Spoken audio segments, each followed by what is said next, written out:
ইমান তললৈ গ'ল যে মোৰ 5 বছৰীয়া 9 বছৰীয়া ল'ৰা ছোৱালী যি ডিটেইলছ আমি মুকলি কৰিব নোৱাৰোঁ, ৰাজহুৱা কৰিব নোৱাৰোঁ, সেইখিনি তেওঁলোকে যোৱাকালি সংবাদ মাধ্যমত মুকলি কৰিলে।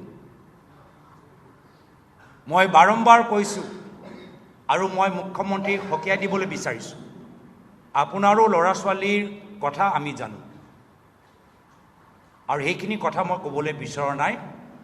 সমগ্ৰ গুৱাহাটীৰ মানুহৰ মাজত আপোনালোকৰ ল'ৰা ছোৱালীৰ কি কেনেকৈ কি হৈছে কি হোৱা নাই সকলোৱে জানে। মোক বাধ্য নকৰাব, মোক বাধ্য নকৰাব। আইনীভাৱে আজি এই যে এক্ট জুভেনাইল জাষ্টিছৰ এক্টৰ যে ছেকশ্যন 74ৰ কথা ৰকিবুল হুছেইন ডাঙৰীয়াই উল্লেখ কৰিলে, তাৰ ওপৰত নিশ্চয় আমি আইনীভাৱে কি কৰিব পাৰোঁ আমি আমাৰ দিল্লী লিগেল চেলৰ লগত আলোচনা কৰিম, মুকলি কৰিম। প্ৰশ্ন সোধাটোও ভুল, আইনী ভুল, আইন বিৰুদ্ধে। আৰু তেওঁ যি কাম কৰিছে আইন বিৰুদ্ধে। মাইনৰ চিলড্ৰেন 9 বছৰীয়া 5 বছৰীয়া মাইনৰ চিলড্ৰেনৰ প্ৰাইভেট ইনফৰমেশ্যন তেওঁৰ ওপৰত কিমান কেছ হ'বলৈ গৈছে মই নাজানো। এটাতো হেড স্পীচ দিলে, তাৰপিছত সেই ভিডিঅ'টো তাৰ ওপৰতো যি তেওঁ নিজে ডিলিট কৰিবলৈ বাধ্য।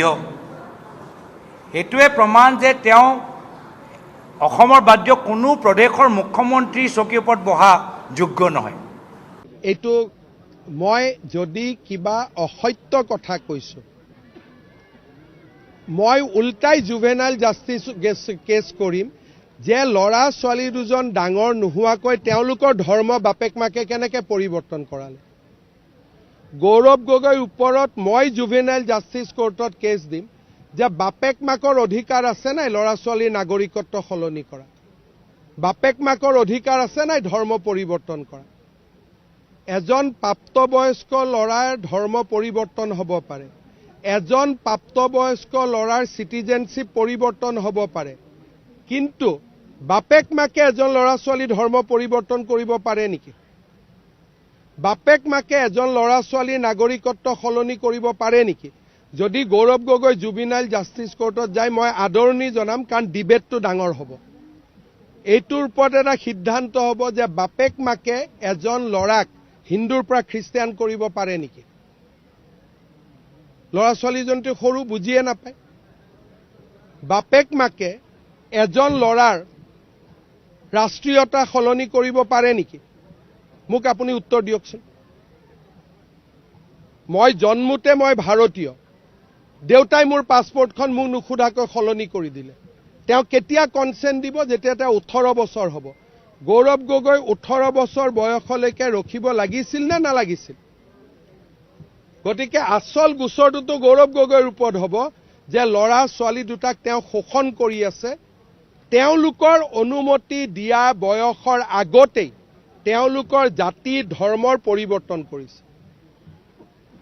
আৰু গৌৰৱ গগৈৰ ওপৰত এইটো ডাঙৰ কেছ হ'ব যে ল'ৰা ছোৱালীক নোসোধাকৈ 18 বছৰ নোহোৱাকৈ পাছপৰ্ট সলনি কৰা আৰু ধৰ্ম পৰিৱৰ্তন কৰা, এইটো কিমান ডাঙৰ কেছ হ'ব তেওঁ নিজেও বুজি পোৱা নাই। সংবিধানে বাপেক মাকক অধিকাৰ দিয়া নাই ৰাষ্ট্ৰীয়তা সলনি কৰা। সংবিধানে আৰু আমাৰ দেশৰ কানুনে দেউতাক মাকক অধিকাৰ দিয়া নাই ল'ৰা ছোৱালীৰ ধৰ্ম পৰিৱৰ্তন কৰা। আপোনালোকে সংবিধান পঢ়িব, মই ষ্টাডি কৰি লৈছোঁ, এই কথাটো তেওঁ ক'ব বুলি মই জানোৱেই, সেইকাৰণে যোৱা কালিয়ে এইটো মোৰ ষ্টাডি হৈ গৈছে। যেতিয়ালৈকে এজন ল'ৰা ছোৱালী ডাঙৰ নহয়, এডাল্ট নহয়, তেওঁৰ কাম কোনেও দেউতাক মাকে ইমান ডাঙৰ সিদ্ধান্ত লোৱাৰ অধিকাৰে নাই।